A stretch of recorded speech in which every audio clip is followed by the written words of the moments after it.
Katie, you made a big move. Didn't work out. Tribe has spoken.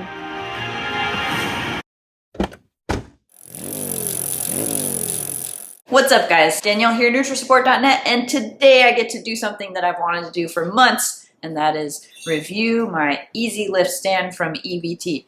Now, I've used the clamp for ages, years in the shop, and I found that it was the best. It can open up so far that you can clamp one of those felt IA seat posts that can cut through time with how aerodynamic it is. And you can also clamp things that have a bajillion reflectors and a chain lock wrapped around it because you don't need a lot of space. I had a head in my park, actually it's right here, you can look at it. In my park double neck stand, I actually have an EVT clamp. And then I have a park clamp because I just don't have anything to go in that hole.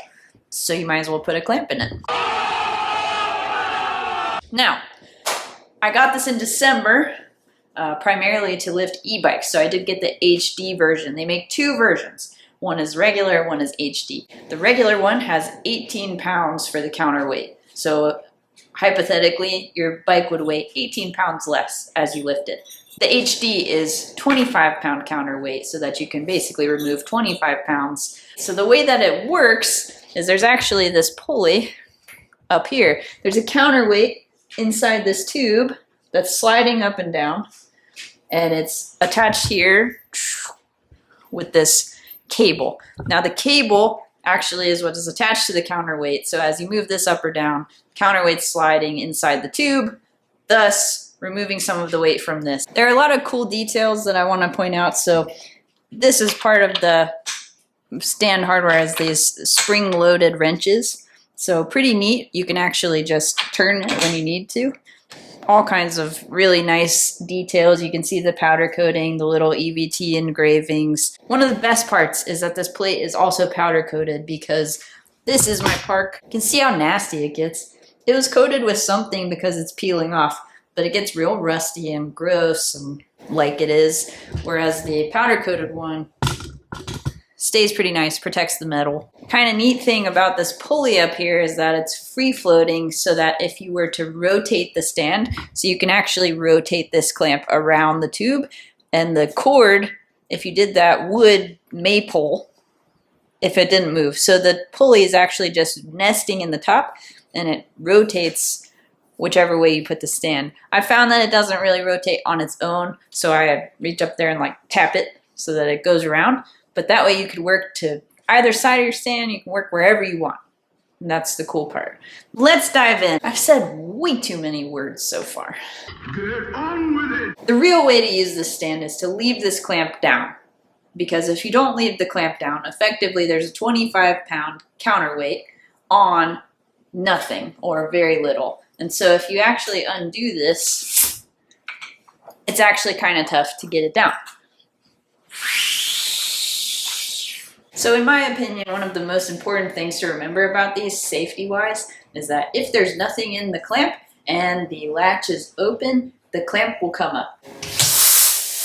That doesn't seem like a lot, it doesn't seem that fast because it is displacing air, so it's not as quick as if it just was freely flying up. But if it's a metal corner and you are leaning over it to get a bike off and it comes up and jacks you right in the face, probably hurts. So don't do that. Just make sure that you always close the clamp when you get it where you need to leave it. And then if you leave it low, you don't have to push on the counterweight. All perfect. So I have 3 bikes that I'm going to test out to show you kind of how it would lift depending on what you're using it for. So this is the HD, remember. So it does have the 25-pound counterweight.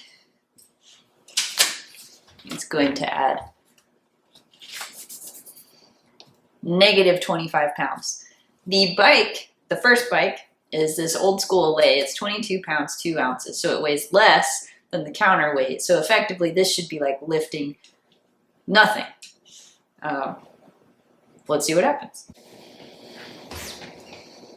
So right off the bat, you can see that the counterweight actually lifted the bike just a little bit off the ground. Now, one of the forces that is at work here is even though the counterweight weighs 25 pounds, there's actually air being displaced by the weight.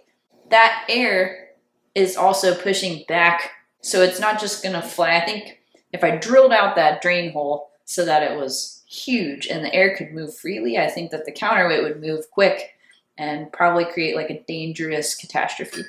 But lifting this bike,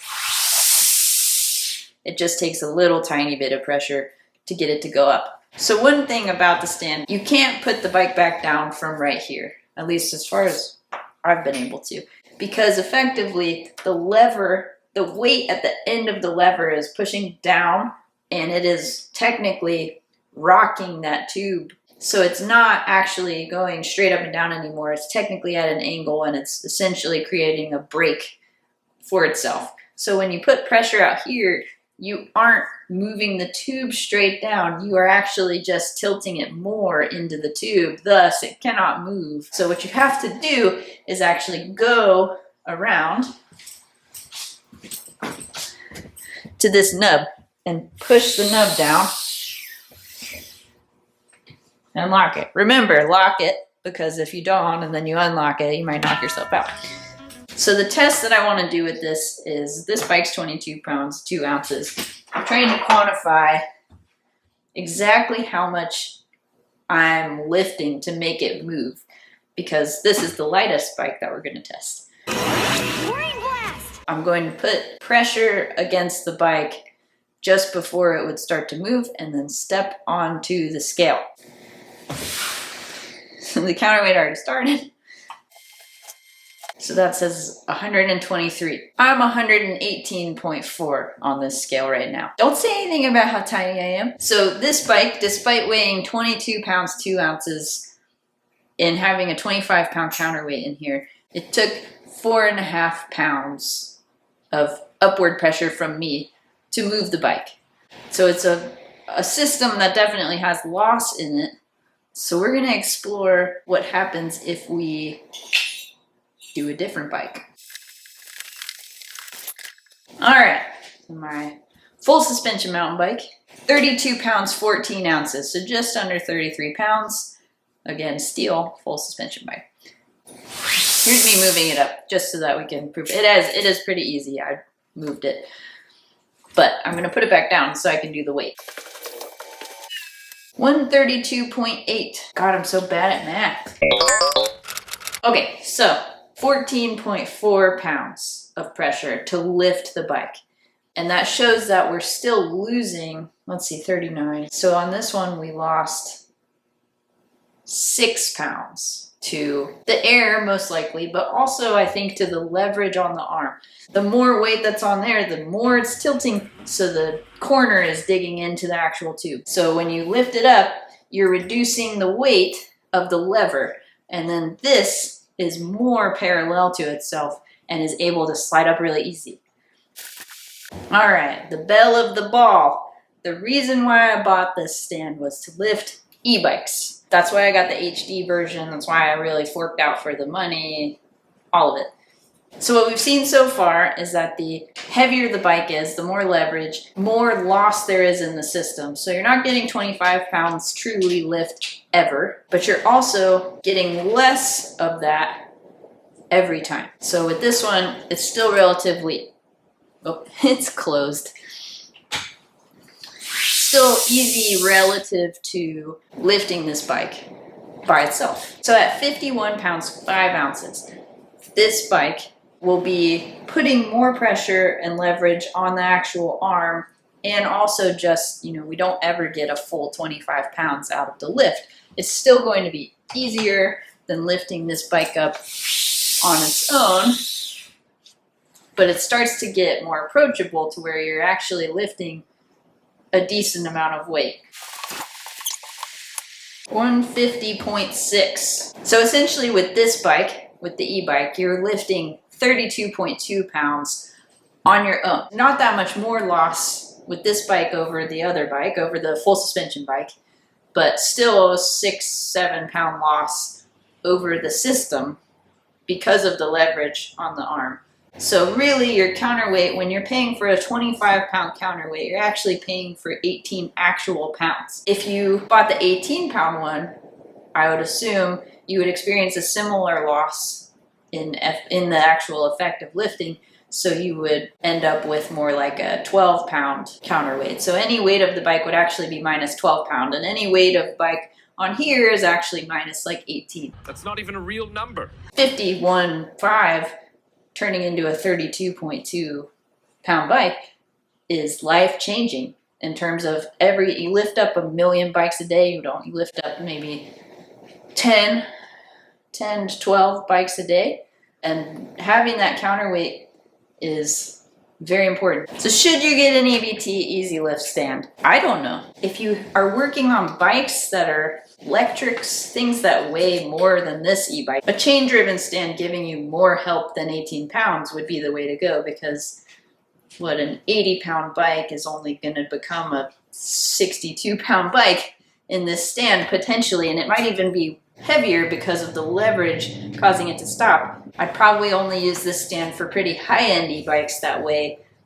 less than 60 pounds. Sticking to that. I think that it's beneficial for me. I've struggled with some pinched nerve issues in my neck from working for so long and doing this all the time, and I would come home and be completely numb on all of my shoulder blades and everything just from lifting bikes into the stand. And this saves you so much effort when you're lifting bikes over and over and over again. It also allows you to lift a bike to any height, so you don't have a stand that's stuck. Like, I ran my park stand at the lowest possible, and it was still a little bit taller than I'd like, which is probably what contributed to my shoulder issues anyway. With this stand, there is no set height for anything, so you can set it wherever you want. And forget it. Set it and forget it. You just set it and forget it. You just set it and you forget about it. Very flexible in that regard. It makes it so that you can put the bike wherever you want. You can turn it different ways. It really is a great stand, and it uses my favorite clamp. It's one of the better choices. Brilliant. And that's the end of that chapter. If you like this video so much that you want to see more videos like it, you can subscribe to the channel. I'm always trying to put out stuff that people think is interesting, that's useful for bicycle mechanics, because I am one, and I think that there's a shortage of content created just for us. Head over to Neutral Support. There's swag and stuff if you want to support the endeavor, if you want to pay off this really fancy, expensive stand. That'd be great. If you want to pay my rent, whatever you want to do. If you just want to say hey, that's cool too. As always, hope you guys have a good day.